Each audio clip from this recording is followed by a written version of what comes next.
Hello, and welcome to the latest thrilling installment of Chat DPS, where I'm joined again by Robert and Adam. And this week, we're going to have a look at the latest update about Marks and Spencer's to see exactly where that's up to.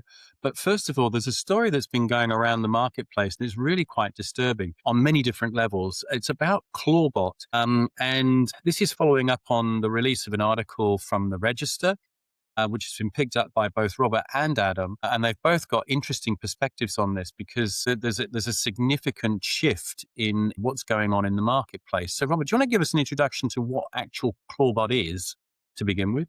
Yeah, so it's a AI personal assistant which you can run locally. So I think it was initially named Clawbot, and then they renamed it Maltbot. And we can talk about some of the spin-offs from that, like Maltbook. But essentially, you run it on your local machine, and it interacts with messaging apps. I think like WhatsApp, Telegram, and essentially you can get it to run various tasks for you. So if you want to, I don't know, go book some airplane tickets or some reservations for dinner, you have to give over your credentials, and it works in the background with something that they term persistent memory. So it is persistently on remembering what it is that you've asked it to do, and it works 24/7, and off it goes doing various tasks using your credentials, your passwords, your keys, and it will go and do whatever task you ask it to do. And it also links into something called Hub, where essentially developers have put a whole bunch of so-called skills onto that hub, and you can then basically install those skills onto your machine. And it might be something like go interact with another service, whatever that service might be, or go do a certain task. So if there's a particular task that you're interested in doing, you can just essentially hit install, and away it goes. And everyone has been lauding it, but of course it opens up massive security issues. And what we've seen is a number of security experts taking a look at what Maltbot is doing, what's happening on Malt Hub or Claude Hub, and just exposing all sorts of malicious things that are going on across those various platforms. So I'm sure Adam will have sort of a little bit more technical detail, but that's it in a nutshell. And it's gone viral. It's taken off. Everyone's gone crazy about it. Everyone's caught up in the hype. And I suppose it's what comes to mind before I maybe hand over to Adam is that mantra that I always keep in mind when it comes to technology. It's just because you can, does it mean you should? Maybe you need to pause a little bit and think before you go crazy with installing these things. Absolutely. Look, the interesting thing about this, so the good, first of all, right? So since we had AI come into the picture, everyone has wanted for an EA ultimately. So an AI that will be able to reply to low-level emails, make sure your to-do list is up to date, set up your calendar correctly, and do the short-term administrative tasks like make your travel, right? So, the one thing that it does is, let's say you get the all clear to speak at a conference, it will automatically go through and book your flights and set you up with accommodation and everything for your conference so that you're there, put it into your calendar, all that type of stuff, which is a capability that executives everywhere have been screaming for a very long time. So it was really good. I think that's where the hype came from for it. The issue is once you've opened that up to everybody, you've got researchers. So a shout out to Queensland's own Paul McCarthy, and Paul actually found a number of issues. And one of the scariest things that I think was found in there in the skills alone for Clawbot. In the skills repository, there was 386 malicious skills. Those were skills that would steal Bitcoin wallets, would take your keystrokes, all kinds of different things, man in the middle attacks, which is quite scary.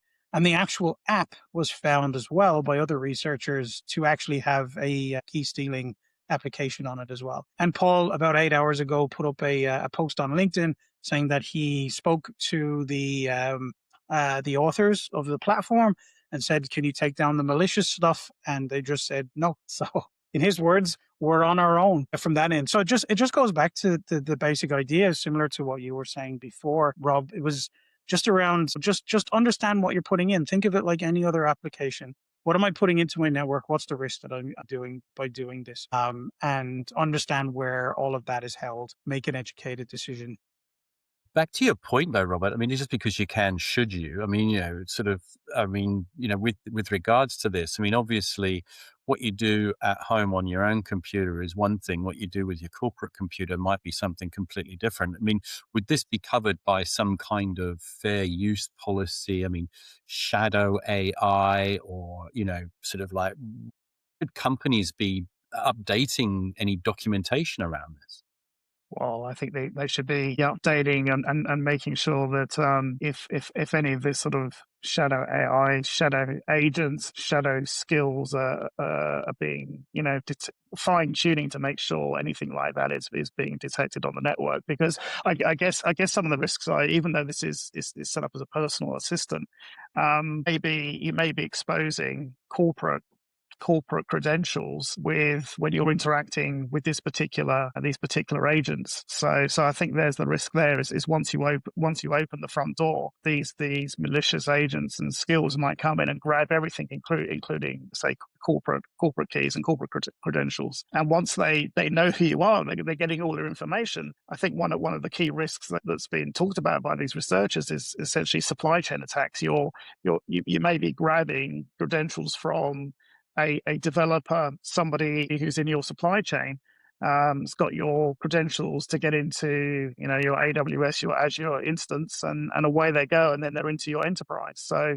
there's that part of it, but also, yeah, I mean, if people are mixing, if they're mixing personal and corporate mobiles or computers, then again, you've opened through the front door a back door into your enterprise as well. So this should be giving CISOs like Adam all sorts of concerns about, here's another attack vector that they need to be thinking about, and making sure that it hasn't infiltrated the system. And then, you need to be updating your policies, you need to be updating your training and making sure people are aware, and telling people under no circumstances should you be bringing any of these Clawbot skills into the enterprise. There's one other upstream issue as well to think about, and that's cyber insurance.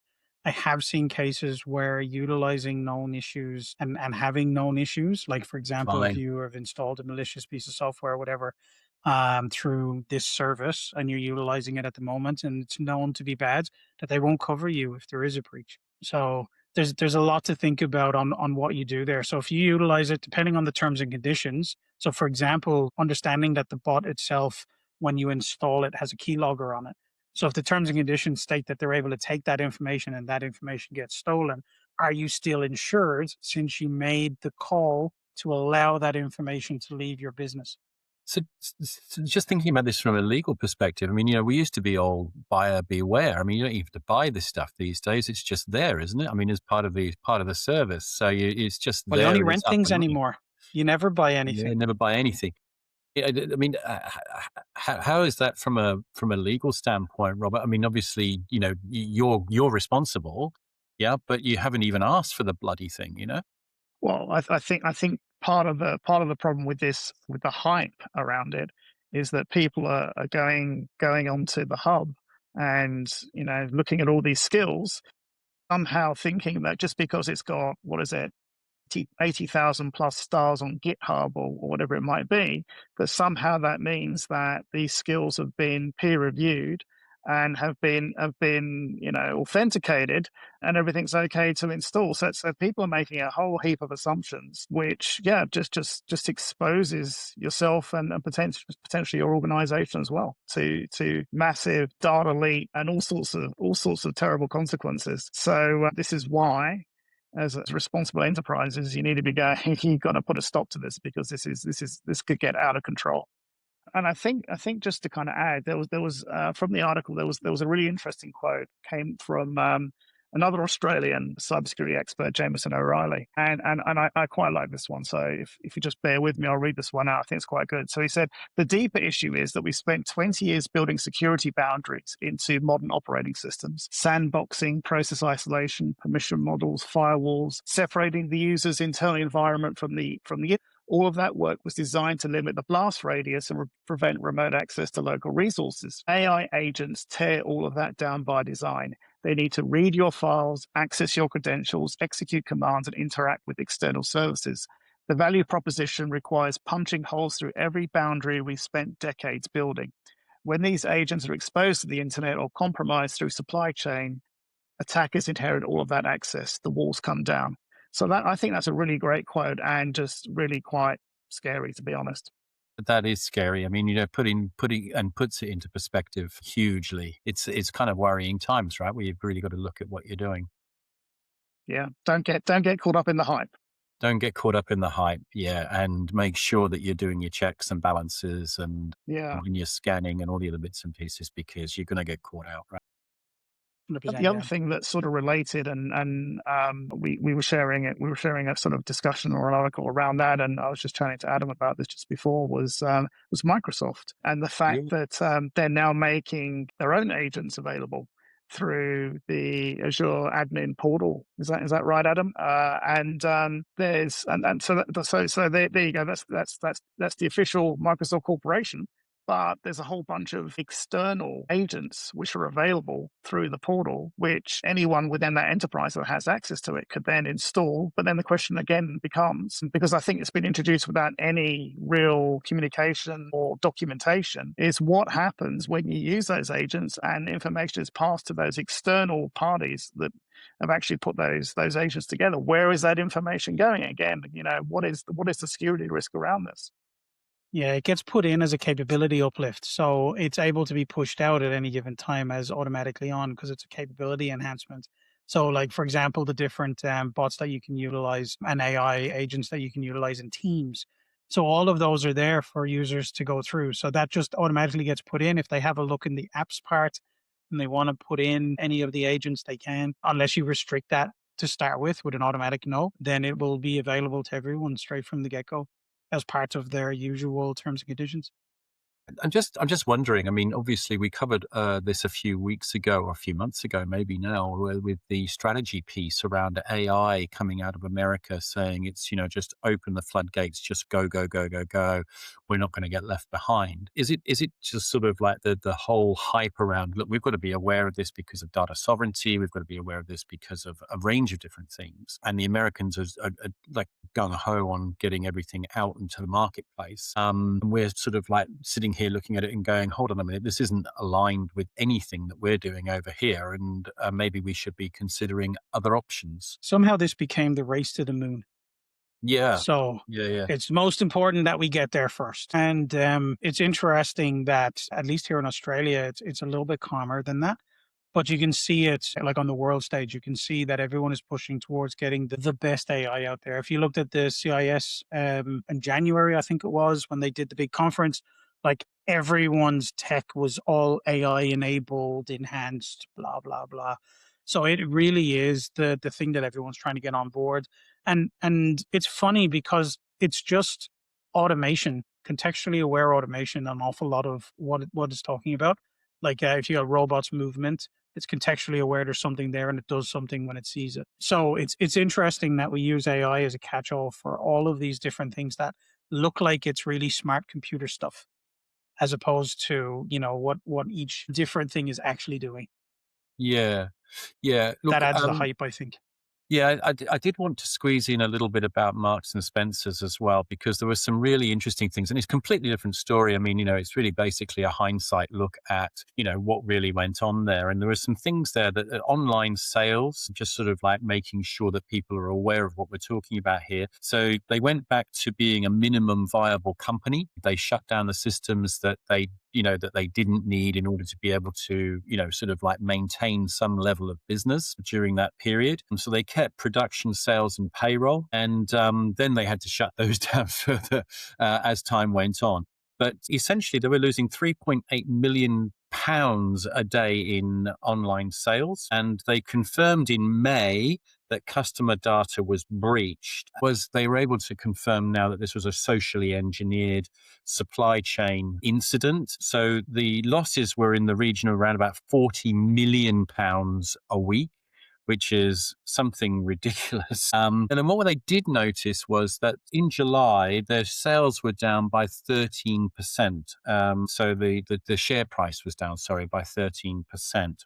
Following this, it was a scattered spider incident. And I suppose surprisingly, and I don't think this is something that I'd heard in between times, but Booker's provided Marks and Spencers with branded product to cooperate as a cooperation exercise during that period, so that they didn't lose trading altogether. So the idea is that your competition becomes your co-opetition, and they basically supported Marks and Spencers by providing them with branded product during that period of time, so that they wouldn't stop sort of trading in any way, shape or form, and that there was some continuity going on. What I think has happened here is that there's that's a surprising thing in itself, I suppose, in that, sort of like your competition becomes your friend, because they don't want to see you suffer to the extent that we're closing the doors down. But the thing that was surprising to me was that the brand really bought them so much sympathy from the public. Yes, their share price dipped, but it went back up again when their sales started going back up again. I think this was an observation that you made a couple of months ago, Adam, about what happens generically in the marketplace. So they did draw a comparison between having a really good brand like Marks and Spencers with a good brand promise and good presence in the marketplace, great values and so on and so forth, compared to a lesser brand, which, their culture might be, a little bit harder, a little bit more hard knock, and a little bit less, sort of like customer centric in terms of the way they're doing. And they said that the empathy or the sympathy vote really went with Marks and Spencers because of who they were rather than, what they were. And what seems to have happened to me was that there's a few things that have, history has reinvented itself slightly, because I remember at the time we were all a little bit in awe of how the rhetoric was coming through. The only thing that's been leveled at Marks and Spencers about the manner in which they helped this, manage this event, was the fact they could have communicated more frequently. Robert, that's not my recollection. I mean, is that fair, or is it, is it right? I don't know whether that was really what we were thinking at the time, but it certainly seems to be the message now, is the fact that the only thing they really did wrong was they didn't communicate often enough. Well, clearly, given the fact that the business was crippled for 3, 4, how many months it was, clearly they did a lot more than just not communicate very well, because otherwise they would have recovered a lot quicker than they did. So it's one of these things where at the service level, we're talking about brand, we're talking about communications. Did the CEO do a good job? Did they not? I think at the time they probably made a few missteps with their commentary, and the fact that, I mean, I don't even know if the executive team that started are all still there, but you would think that heads would roll normally, given what they did to the revenues of the business. But I think under the hood, I mean, they've clearly stuffed up hugely, because, and it's hard to comment without sort of doing an investigation as to what the root causes were. But like you say, I think they've ridden the wave of having a really good reputation. I suppose I'd sort of make a couple of comments. One which would be, well, let's just wait for any class actions to come through, any regulatory investigations, to see how the reputation goes over time. Because as we've seen, even though sometimes the share price will recover, you've still got to go through a lot of pain. There's a lot of cost in terms of recovery, and then there might be regulatory penalties. There might be settlements in terms of shareholder class actions and the like. So there's that. And it's probably just also maybe mentioning, let's compare it to someone like Optus down here. They were like the plucky underdog to Telstra before they, had their massive data breach, and their share price dropped, and they recovered. They lost some customers. They got some customers back. Their CEO probably didn't do the best job in communication at the time and after that. But I think over time their reputation has taken a bit of hit. They probably went from top 10 in terms of brands to bottom 10, and of course when they had the 000 issues last year, I mean their name is just in the mud Yeah, now. And multiple. don't forget they have a whole lot of class actions and regulator actions in the pipeline as well. So yeah, while Marks and Spencers may have sort of recovered in the short term, there may be a whole heap of pain to come, and we just don't really understand exactly what they did wrong. But they probably did quite a bit wrong as well, which hasn't come to light. Okay.